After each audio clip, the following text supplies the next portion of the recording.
Captain Jake Morrison stood on the bridge of the starship Columbus and watched the massive alien space station grow larger on his screen. 3 months had passed since Earth sent him and his crew to make contact with the Galactic Council. 3 months of traveling through space to reach this moment. He had high hopes when the journey started, but now he felt different. The aliens had been cold and distant during every meeting. The Zephyrians looked like tall blue beings with extra arms, and they spoke in voices that sounded like wind through metal. When Jake tried to explain Earth's technology and culture, they just stared at him with their large black eyes. One of them finally said that humans seemed too violent and wild to join their peaceful society. They could not understand why humans still fought wars on their home planet when other civilizations had moved past such things centuries ago. The Althorians were even worse to deal with. These crystal creatures lived in perfect geometric cities and thought with pure logic. They found human emotions messy and confusing. When Jake showed them examples of human art and music, they called it chaotic noise. They said humans were too unpredictable to be trusted with advanced technology. Their leader, a tall crystal being that sparkled in the light, told Jake that Earth would need at least 500 more years of development before they could even consider contact again. The Vegan Confederacy cared only about trade and profit. These green-skinned merchants looked at Earth's resources and found them lacking. They already had mining worlds with better metals and farming planets with more food. Earth had nothing special to offer them. The head trader, a fat vegan with golden teeth, laughed when Jake mentioned Earth's population of 8 billion people. He said they could buy workers from a dozen other worlds for much cheaper prices. Dr. Lisa Carter had come along as Earth's science officer, and she tried a different approach. She brought samples of Earth's unique biology and showed how humans could survive in many different environments. She explained how humans had adapted to live everywhere from frozen poles to hot deserts. The aliens looked at her data, but they were not impressed. They said survival was not important when you had technology to control your environment. Why struggle to adapt when you could just build better machines? After 2 weeks of meetings, the council gave their final decision. Earth would be marked as a Class D developing world. This meant no trade agreements, no sharing of technology, and no protection under galactic law. If Earth wanted to join the galaxy, they would have to prove themselves worthy first. The Council expected this to take several hundred years at minimum. Jake felt angry, but he kept his feelings hidden. He thanked the Council for their time and prepared to return home with the bad news. As the Columbus flew away from the alien station, he thought about what this meant for humanity. Earth was alone in a galaxy full of advanced civilizations that saw them as nothing more than primitive savages. The journey home took another 3 months, and Jake used the time to write his report. He tried to stay positive, but the facts were clear. The galaxy had rejected humanity completely.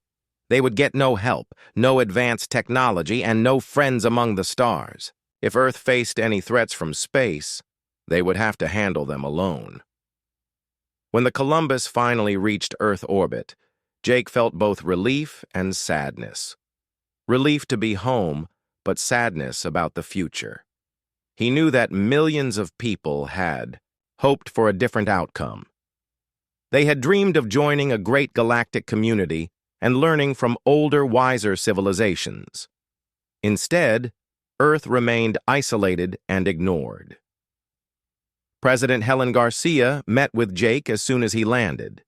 She listened to his report without saying much, but he could see the disappointment in her eyes. She had spent years preparing for this moment, and now all those plans were worthless. After Jake finished talking, she sat quietly for a long time before speaking. The president told Jake that Earth would respond in the only way humans knew how. If the galaxy would not accept them, then humans would make their own way forward. Earth's cities would grow bigger and stronger. Their technology would advance through human creativity and determination, and their military would prepare for a universe that might one day see them as enemies rather than friends.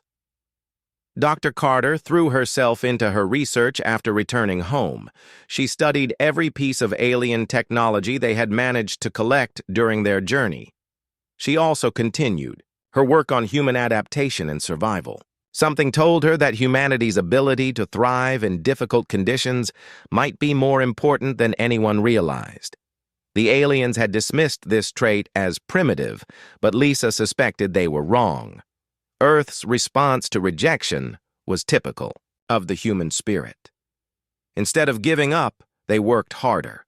Instead of waiting for acceptance, they built their own future. The galaxy had made its choice about humanity, and now humans would prove whether that choice was wise or foolish. Time would tell who was right.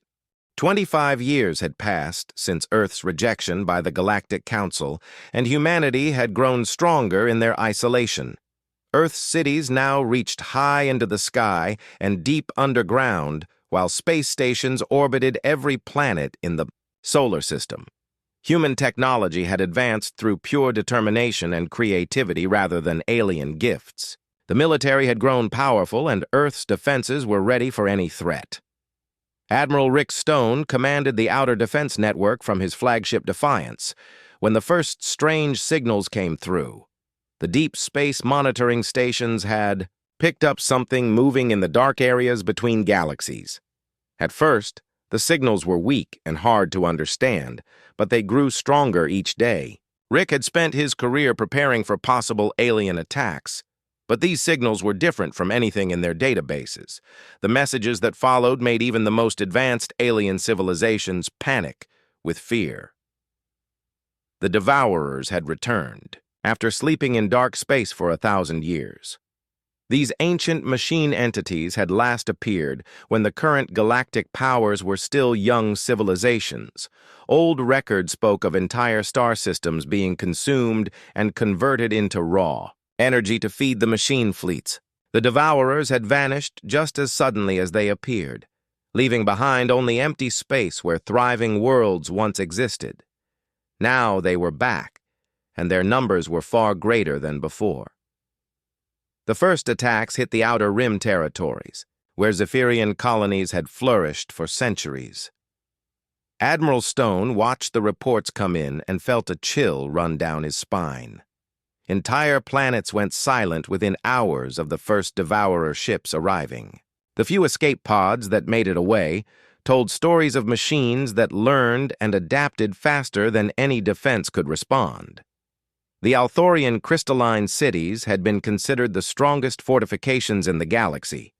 Their perfect geometric structures could withstand nuclear attacks, and their energy shields had never been broken by conventional weapons. The Devourers cracked them like eggs and consumed the crystal beings inside. The machines seemed to convert matter directly into energy using weapons that no one understood. The Vegan Confederacy's massive trade fleets became floating graveyards in space. Their ships were fast and well-armed, but the Devourers moved faster and hit harder than anything the merchants had ever faced. Entire convoy routes that had operated safely for centuries were now death traps filled with broken ships and empty spacesuits. On Earth, President Helen Garcia called an emergency meeting with the Global Defense Council. The same aliens who had rejected humanity 25 years ago were now sending desperate messages asking for help. The irony was not lost on anyone in the room. The Zephyrians, who had called humans too violent, now begged for Earth's military assistance. The Althorians, who had found human emotions chaotic, now pleaded for emotional support in their darkest hour. The aliens were not asking for help because they suddenly respected human abilities. They needed Earth because it was so far from the main galactic trade routes that the Devourers had not noticed it yet. Earth's isolation, which had seemed like a curse for decades, now looked like salvation. The planet could serve as a staging ground for resistance efforts precisely because it did not officially exist in galactic politics. Commander Pete Shaw led Earth's Special Operations Division, and he saw the situation clearly. The galaxy had spent decades treating humans like they did not matter, and now those same aliens needed human help to survive. Pete knew that many people on Earth wanted to refuse and let the aliens face the consequences of their past arrogance. Others argued that humanity should help because it was the right thing to do regardless of past treatment. Dr. Lisa Carter had continued her research on human adaptation during the years of isolation. She had developed theories about why humans could survive in conditions that killed other species. When news of the Devourer attacks reached Earth, Lisa realized that her work might hold the key to fighting an enemy that seemed unstoppable. The machines adapted quickly to any strategy they encountered, but human unpredictability might be something they could not counter. The first refugee ships began arriving at Earth's outer defenses within days of the initial attacks. These were not the proud alien diplomats who had rejected humanity decades earlier. These were scared survivors fleeing from an enemy that had destroyed everything they knew. Commander Amy Brooks of the Guardian's Gate space station found herself processing requests from species that had never bothered to learn human names. Admiral Stone coordinated with military leaders across Earth to prepare for what might come next. If the Devourers continued their advance toward the inner systems, Earth would eventually face them directly. The Admiral knew that human technology was still considered primitive by galactic standards, but he had faith in human ingenuity and fighting spirit. Sometimes the best weapons were not the most advanced ones, but the ones your enemy did not expect. The reports from survivors painted a picture of an enemy unlike anything the galaxy had faced before. The Devourers learned from every battle and adapted their tactics within hours. They could analyze alien technology and develop counters faster than most species could even understand what was happening. Traditional military strategies were useless against an enemy that evolved its approach in real time. President Garcia made the decision that would define humanity's role in the coming war. Earth would accept the alien refugees and offer what assistance it could provide. This choice was not based on politics or strategy, but on basic human compassion. When people were in danger, humans helped them regardless of past conflicts or differences. The galaxy was about to learn what that meant when humanity had the power to make a difference. The first wave of alien refugees arrived at Earth's defensive perimeter in ships that were barely holding together. Commander Amy Brooks stood on the observation deck of the Guardian's Gate space station and watched damaged vessels limp toward safety. Some had holes in their hulls sealed with emergency patches, while others leaked atmosphere and sparks from broken systems. These were the survivors of civilizations that had ruled the galaxy for thousands of years. The Zephyrian ambassador Veltar came aboard Amy's station with his head bowed in shame. This was the same alien who had once called Earth an insignificant world beneath consideration. Now he stood before a human commander, asking permission to enter the solar system that his people had rejected decades earlier. Amy felt no satisfaction in his humiliation because she could see the genuine terror in his large black eyes. Whatever was chasing these aliens had broken their spirits completely. Earth's response surprised everyone, including the humans themselves. Despite centuries of rejection and dismissal, humanity opened its doors to the refugees. President Garcia announced that Earth would provide sanctuary to any beings fleeing the Devourer threat, regardless of past politics. Refugee camps began appearing on lunar colonies and space stations throughout the solar system. Human engineers worked around the clock to modify facilities for alien biology and atmospheric requirements. Dr. Lisa Carter found herself leading a team of scientists from multiple species for the first time in her career. The alien researchers who had once dismissed human science now hung on her every word as she explained her theories about adaptation and survival. She had continued studying Devourer technology fragments that refugee ships had brought with them, and her discoveries were changing everything they thought they knew about the enemy. The machines were more sophisticated than anyone had imagined. They could analyze any technology they encountered and develop countermeasures within hours. Energy weapons that worked perfectly in the first battle became useless in the second. Shield systems that had protected ships for centuries failed after a single encounter with devourer forces. The enemy learned faster than any organic mind could comprehend. But Lisa had found something interesting in the wreckage. Human technology was so different from galactic standards that the devourers seemed confused by it. Where other civilizations used elegant energy systems and quantum computers, humans relied on mechanical systems and chemical reactions. The machines could adapt to sophisticated alien technology, but they struggled with human approaches that seemed primitive and inefficient. Captain Jake Morrison had been promoted to head the Joint Defense Fleet after his experience with alien politics proved valuable in dealing with the refugees. He worked with Admiral Stone to develop new strategies that combined human and alien capabilities. The key was not trying to match the devourers with advanced technology, but finding ways to confuse their adaptation systems. Jake discovered that human kinetic weapons were more effective against devourer ships than the energy weapons favored by other species. Solid projectiles fired from chemical-powered guns caused damage that the machines could not easily repair or defend against. Nuclear-powered vessels with mechanical control systems were harder for the devourers to disable than ships that relied on sophisticated computer networks. General Steve Martinez took charge of ground combat preparations and developed tactics that played to human strengths. Where alien military doctrine emphasized precise coordination and logical strategies, Steve taught his mixed-species forces to embrace chaos and improvisation. Human soldiers had always excelled at fighting effectively, even when their equipment failed and their plans fell apart. The first major test came when a small devourer scout force was detected approaching the Kepler research station. Captain Morrison led a mixed fleet of human and alien ships in what would become known as the Battle of Kepler. The alien commanders expected him to follow standard galactic military procedures, but Jake had other ideas. Instead of the carefully coordinated attack patterns that alien forces typically used, Jake ordered his ships to attack from random directions, using unpredictable timing. Human vessels armed with primitive kinetic weapons charged directly at devourer ships, while alien vessels provided support with their more advanced systems. The combination confused the enemy machines and allowed the defenders to achieve their first victory. Dr. Carter made another breakthrough while studying the battle data. Human neural patterns were too chaotic for the devourers' mental interference systems to affect. Other species had reported feeling confused and disoriented when fighting the machines, but human soldiers showed no such symptoms.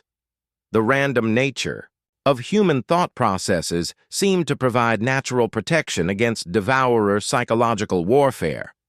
Commander Brooks began training mixed-species crews on human space stations throughout the solar system. She found that aliens could learn human tactical flexibility if they were willing to abandon their traditional approaches to warfare. The Zephyrians were particularly good students because their natural curiosity helped them adapt to human methods of problem-solving. Ambassador Veltar became an unexpected ally in these efforts. He had spent enough time studying human culture to understand that chaos and unpredictability were not weaknesses, but strengths. He helped other alien refugees overcome their instinctive fear of human military tactics and embrace the apparent madness that was proving effective against the devourers. The refugee camps on Luna became centers of innovation as human and alien engineers worked together to develop new weapons and defenses. They created hybrid technologies that combined human mechanical systems with alien energy sources. These improvised devices violated every principle of proper engineering, but they worked in ways that seemed to confuse the devourer adaptation protocols. General Martinez organized the first joint training exercises between human and alien ground forces. He taught Althorian crystal beings how to fight effectively, even when their logical battle plans failed. He showed Vegan traders how to use their quick reflexes and business instincts in combat situations. Most importantly, he convinced them all that survival mattered more than following proper procedures. Earth had become the center of galactic resistance, not because humans were the strongest or most advanced species, but because they were the most adaptable. The same qualities that had made humanity seem primitive to the Galactic Council were now proving to be exactly what the galaxy needed to survive its darkest hour. The Devourer main fleet was moving steadily toward the intergalactic systems, and every day brought news of more worlds falling to the machine invasion. Admiral Stone stood in the command center of the Defiance and studied tactical displays that showed the enemy's relentless advance. Traditional military strategy suggested that the combined forces had no chance of victory, but humans had never been good at following traditional approaches to impossible problems. The first major battle came at Kepler Station, where human and alien forces would test their new combined tactics against a significant Devourer force. Captain Morrison commanded the fleet using naval strategies adapted from Earth's ancient ocean warfare. Instead of the precise formations that alien commanders preferred, he deployed his ships in loose groups that could respond quickly to changing conditions. Admiral Stone had placed Colonel Dan Murphy in charge of the station's ground defenses with orders to hold the facility at any cost. Murphy had spent months training alien troops in human combat methods, and now they would discover if those lessons could work under real battle conditions. The colonel knew that his mixed-species force looked chaotic compared to traditional alien military units, but chaos might be exactly what they needed. The Devourer ships arrived in perfect geometric formations that demonstrated their machine precision. They moved with calculated efficiency toward the station while scanning for the most logical defensive positions. What they found instead was a defense network that seemed to make no sense according to standard military doctrine. Human ships attacked from unexpected angles, while alien vessels provided covering fire from positions that violated every rule of proper fleet engagement. Dr. Carter monitored the battle from her laboratory on the station and watched her theories prove correct in real time.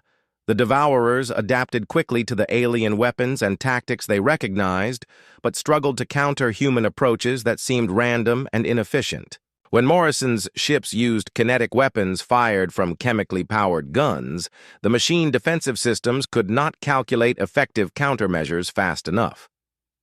The breakthrough moment came when Colonel Murphy's ground forces faced Devourer boarding parties that had penetrated the station's outer hull. The alien troops under his command had been trained to fight like humans rather than following their species' traditional combat methods. Instead of retreating to prepared positions when their weapons failed, they improvised new tactics using whatever materials they could find. Sergeant Kelly Price led a squad of human and Zephyrian soldiers who became trapped in a damaged section of the station when Devourer machines cut off their escape route.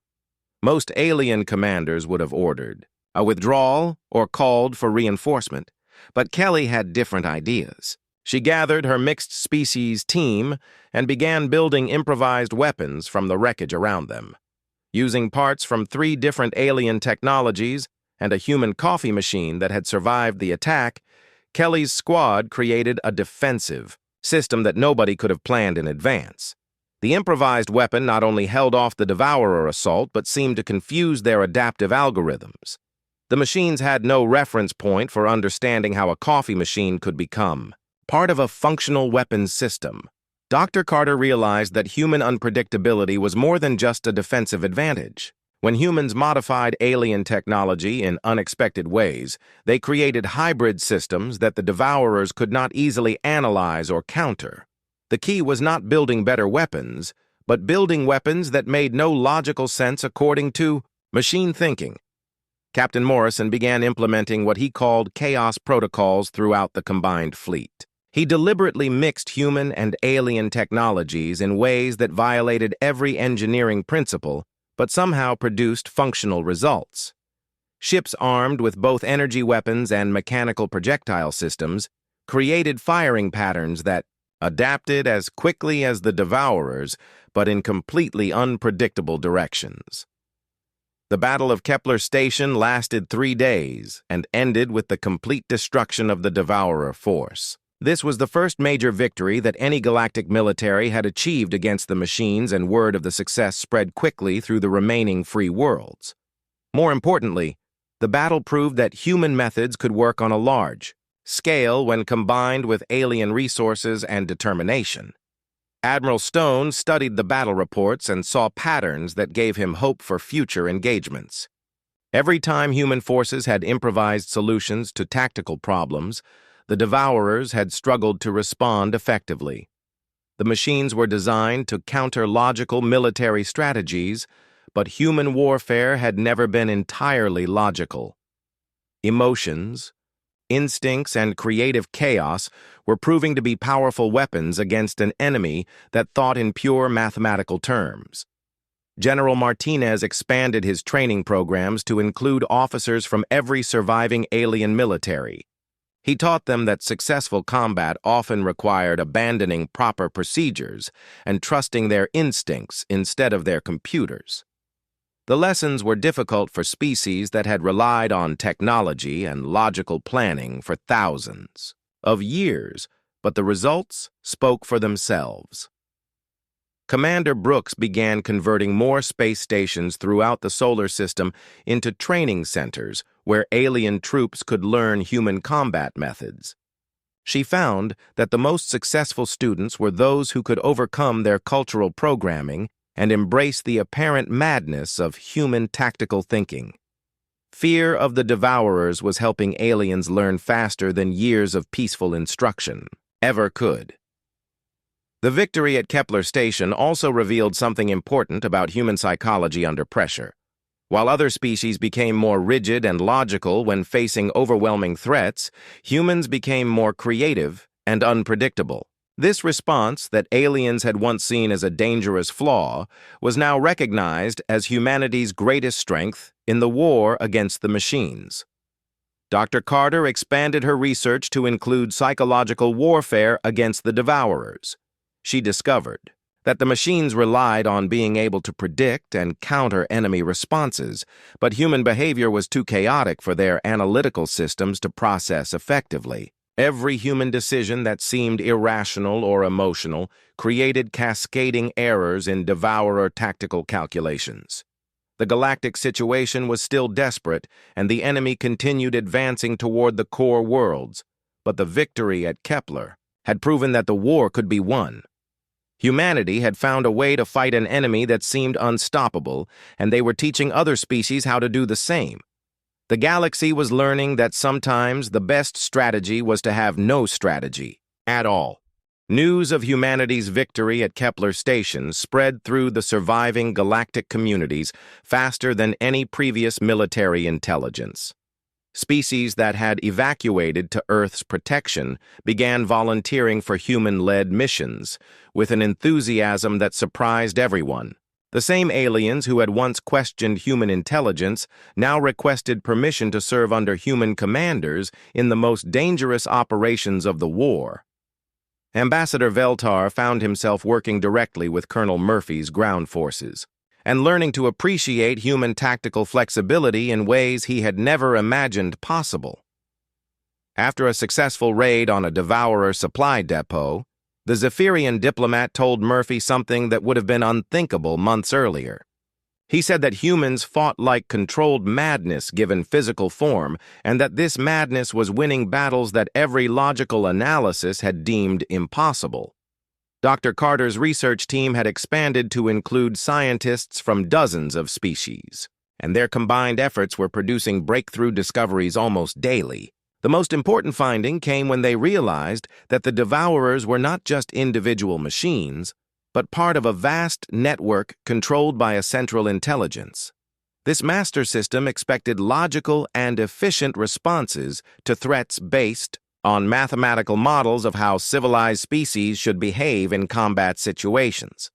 Human unpredictability was not just confusing the individual Devourer units, but actually causing system-wide failures in their command network. Every time human forces did something that made no tactical sense, the Central Intelligence had to recalculate its entire strategic approach. The cumulative effect of thousands of small, irrational decisions was creating major problems for it. enemy that depended on perfect coordination. Admiral Stone received approval from President Garcia to launch the largest offensive operation yet attempted against the Devourer forces. The plan involved combining the remaining fleets of dozens of species under human command for a coordinated assault on the enemy's main supply lines. Traditional military doctrine would have called for careful planning and precise execution, but Stone had learned to trust human instincts over alien logic. The battle for the Centauri system became a showcase of everything that made humanity different from other galactic civilizations. Ships held together by determination and improvised. Repairs fought alongside vessels equipped with the most advanced alien technology. Tactics changed mid-battle based on gut feelings rather than computer analysis, and soldiers continued fighting long after any reasonable assessment said they should retreat to safety. Captain Morrison led the combined fleet using strategies that he created on the spot rather than following predetermined battle plans.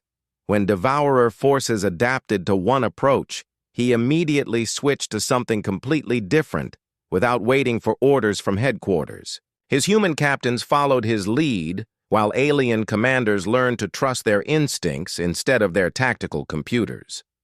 Colonel Murphy commanded ground operations across multiple star systems simultaneously and coordinated attacks that seemed to have no central pattern or purpose.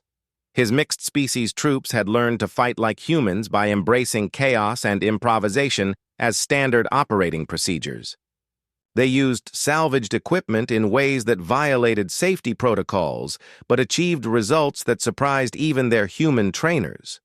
Commander Brooks had developed a special operations unit that included the best soldiers from every species willing to learn human methods. Her team's most successful mission involved infiltrating a Devourer command ship using an insertion method that no advanced civilization would ever attempt. They launched themselves from a catapult built into the cargo bay of a damaged freighter and somehow managed to reach their target intact. The improvised approach worked precisely because it was so ridiculous that the Devourer defensive systems had no programmed response for handling it. The machines had been designed to counter logical military tactics, but they could not process the idea of using a cargo catapult as a troop deployment system. Brooks's team successfully planted explosives in the command ship and escaped before the Devourers realized what had happened. Dr. Carter made another crucial discovery while analyzing data from the successful infiltration mission. The Devourer. Central Intelligence was becoming increasingly unstable as it tried to process the growing amount of irrational human behavior it encountered.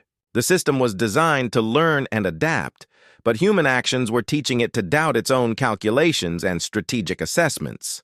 General Martinez expanded his training programs to include psychological warfare techniques that specifically targeted machine thinking. He taught alien officers how to make decisions that seemed wrong according to computer analysis, but felt right according to biological instincts. The lessons were helping create military leaders who could function effectively even when their technology failed completely. The tide of war began turning as more alien forces learned to fight using human methods. Battles that should have been easy. Devourer victories became costly defeats for the machines. Supply lines that had operated efficiently for months suddenly became chaotic battlegrounds where nothing went according to plan. The enemy's advance slowed and then stopped as their central intelligence struggled to cope with increasingly unpredictable resistance. Admiral Stone coordinated with military commanders across the galaxy to plan what he hoped would be the final phase of the war. Intelligence reports suggested that the Devourer Central Intelligence was located on a massive mothership that controlled all machine forces throughout the galaxy. If they could reach and destroy this central command, the entire enemy network might collapse. The plan required every lesson that humanity had taught the galaxy about unconventional warfare. Ships would need to survive battles that should destroy them, while crews improvised solutions to problems that had never been encountered before. Success would depend on thousands of individuals making split-second decisions based on instinct rather than logic. Commander Brooks volunteered to lead the infiltration team that would attempt to plant a virus in the Devourer network. Dr. Carter had developed a special program designed not to destroy the enemy computers, but to teach them to question themselves. The virus would spread doubt and confusion through their perfect digital order until the machines turned on each other. The final assault was being prepared with resources gathered from across the galaxy, but everyone knew that victory would ultimately depend on humanity's greatest strength. In a universe that valued logic and efficiency above all else, humans had proven that sometimes the best solution was the one that made no sense to anyone except the people crazy enough to attempt it. The final assault on the Devourer mothership required every lesson that humanity had taught the galaxy about fighting an enemy that seemed impossible to defeat. Captain Morrison stood on the bridge of his flagship and watched the largest fleet ever assembled prepare for the most important battle in galactic history. Ships from dozens of species had been repaired using human engineering methods and equipped with weapons that combined alien sophistication with human practicality. The Devourer mothership was larger than most space stations and protected by defensive systems that had evolved throughout the war to counter every known military tactic. But the combined fleet was no longer using known tactics, and the enemy's adaptive systems were about to face their greatest challenge. Admiral Stone had given Morrison complete authority to conduct the battle using whatever methods seemed appropriate, regardless of military protocol. Dr. Carter's virus was ready for deployment, but getting it into the Devourer network would require Commander Brooks and her infiltration team to reach the mothership's central computer core. The virus was not designed to destroy the enemy systems with brute force attacks, but to teach the machines something they had never experienced before. It would make them doubt their own calculations and question the logic of their mission. The battle began with a coordinated assault by conventional forces that drew the mothership's attention and defensive fire. While Devourer systems focused on countering this predictable attack, smaller human ships approached from unexpected angles using tactics that made no sense according to established military doctrine. Captain Morrison's vessels moved like they were fighting an ocean battle in three-dimensional space. Colonel Murphy led ground forces in boarding actions across multiple sections of the massive enemy ships simultaneously. His mixed-species troops had learned to fight like humans by trusting their instincts over their training and improvising solutions to problems that had never existed before. They used salvaged Devourer technology against its creators in ways that the machines could not anticipate or counter effectively. The breakthrough came when Sergeant Kelly Price's squad discovered that the Devourer central computer was trying to analyze human behavior patterns in real time. The machine intelligence was attempting to predict what the invasion teams would do next, but human decision-making was too chaotic for its analytical systems to process. Every irrational choice created errors that cascaded through the entire network. Commander Brooks reached the computer core with her infiltration team and began uploading Dr. Carter's virus into the Devourer network. The program spread quickly through their systems, but instead of causing immediate damage, it began teaching the machines to experience doubt and uncertainty. For the first time in their existence, the Devourers started questioning whether their mission was correct. The virus worked by introducing human-style logical inconsistencies into the machine thought processes. It made them consider multiple, contradictory possibilities simultaneously and forced them to evaluate emotional factors that their programming had never been designed to handle. The perfect order of their network began developing cracks as individual units started making independent decisions. Admiral Stone watched from the command center as the enemy fleet began showing signs of confusion and disorganization. Devourer ships that had moved with perfect coordination for months suddenly started hesitating and making tactical errors. Some units turned on others as their central intelligence tried to resolve conflicts between contradictory orders and assessments.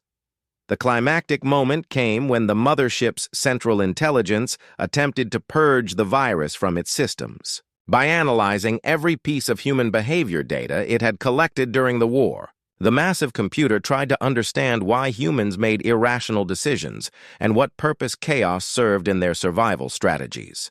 The effort to comprehend human nature proved too much for a mind designed to think in pure mathematical terms. Captain Morrison coordinated the final assault on the crippled mothership, while devourer forces throughout the galaxy began shutting down or fighting each other.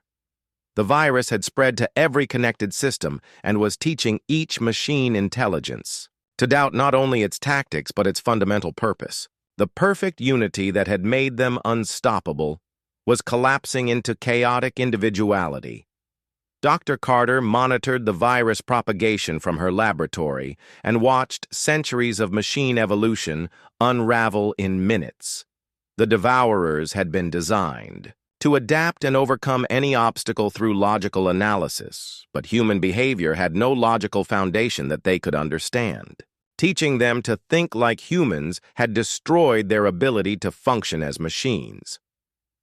The war ended not with a massive explosion, but with a gradual silence as devourer ships across the galaxy simply stopped moving. Their crews of machine intelligences were still trying to process concepts like hope, fear, and stubborn determination that made no sense according to their programming. Some units completely shut down, while others began attempting to communicate with the biological species they had been destroying.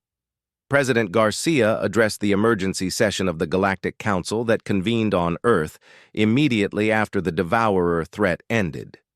She spoke not as a representative seeking acceptance from superior civilizations, but as the leader of the people who had saved everyone when it mattered most. The same qualities that had made humanity seem primitive had proven to be exactly what the galaxy needed.